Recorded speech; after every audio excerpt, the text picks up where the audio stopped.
उस तो बाद चौधरी नदीम गुजर साहब सवाल वाले इन्हों की जनाब फरमैश के उपर मैं हजरत जनाब मियाँ मोहम्मद बख्श आरफे खड़ी सरकार के शेर पेश कर रहा।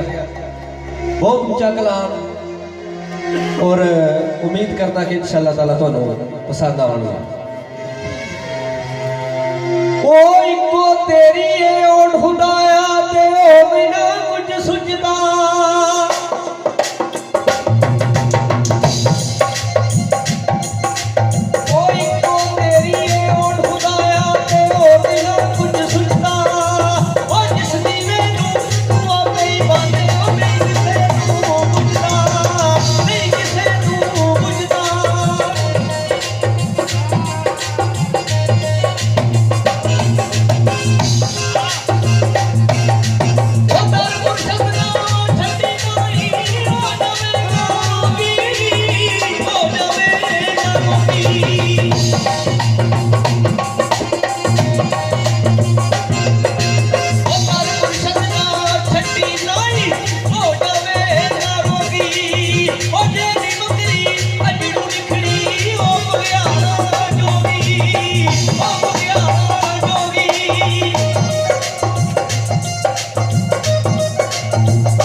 लो जी।